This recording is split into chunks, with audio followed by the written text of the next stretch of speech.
what's up? This is Wally with Beach River Landscapes. So I had a few of you guys send me some messages and want to know just basically a quick overview of how to put together a proposal. Some of you guys are new, this is your first time putting together like a proposal or a bid for a, let's just say, a residential property. So I'm just going to take just a quick second and show you guys how I started off, what I put together, and actually I still use it to this day when it comes to just my residential properties. Rexy. Alright guys, so what we got here is just simply Word document. That's what I've personally always used to do lawn maintenance bids when it comes to residential properties. Now, commercial properties, we use QuickBooks. Just, you know, it just requires a little more in-depth, a little more detail.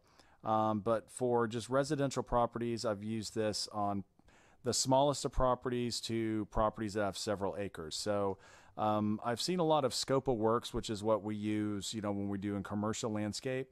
I've seen a lot of people involve that and include that in the residential proposals, and me personally, I've just never done that. I keep the scope of work for the commercial stuff. It just seems the more simple we can make it for the residential clients, the better. So, you know, in Word, you can insert a logo, so you can put your logo. I put it up there right-hand corner. And then what we'll do is put the name and the address, name and the address right there. And then I just started off with lawn maintenance proposal. And then what I do is I break it down. I explain, you know, very clearly that it is 51-week visits, you know, weather permitting, of course. And I also put in there that if for some reason the weather does not allow us to mow that week, that we're not penalized for it. So then we go on, you can see we include all the mowing, edging, weed eating, trimming hedges, you know, things of that nature, or what we consider the full, you know, standard, you know, full service. Like I said, it's, you know, and instead of breaking it down like scope of work, you know, you get really detailed. You'll go in there and you'll put mowing, and then you'll explain how many inches, this grass and this grass and this grass. So we just don't do all that with this right here. So like I said, it's the amount of cuts that we do per year. It's the amount of visits we do, and it breaks it all down, particular things that we include in the service. So service includes, and it's got, you know, mowing, edging, weed eating, weed control, trimming hedges, you know, debris from, you know, trimming the hedges, clean up, and then blowing. And so then it also breaks it down into a monthly total. And then also put in there that it includes, you know, the 5-week months, you know, because there are a few months that have 5 weeks in them. A lot of people don't take that into consideration. So, and then we do, you know, we have a place for signature, and then we have a term date, which is typically like a year.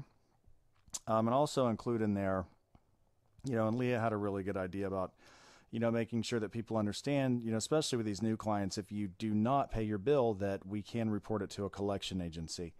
And so far that's not been an issue with anybody. So we put in there, failure to secure payment will result in debt being transferred to collections.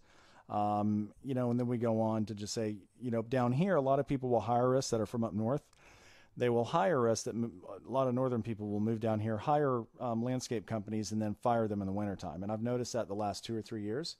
So what we do now is we're very upfront, say we're going to give you this reduced rate, and you're going to 85, 285, whatever it is. I'll just put that there.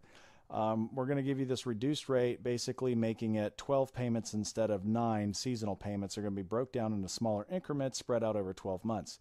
And if you fire us during the winter time, if it's not service related, then we're going to back charge you the entire contract time, an additional $15 a month, or whatever the number you may want to be for your final invoice. You know, so all the months that we had serviced it during the summer, we're going to go back and add the full retail or like the full, you know, seasonal rate per month onto each additional month that they had service, and that is going to be tallied up in their final bill.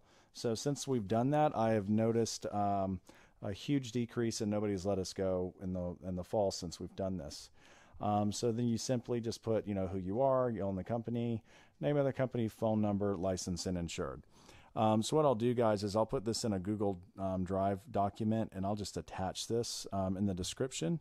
And you guys are more than welcome to take this. I'll keep it in a Word document. You can edit it, you know, all that stuff. So hopefully this helps you guys. All right, guys. Anyways, I hope that helped you out. Like I said, I had a few of you guys that are just now getting started that wanted to know how to put a bid together and what should be on it. So like I said, I will drop that in the description with a link. You guys can just download it, edit it, do what you want with it, and hopefully it helps you out. Take it easy.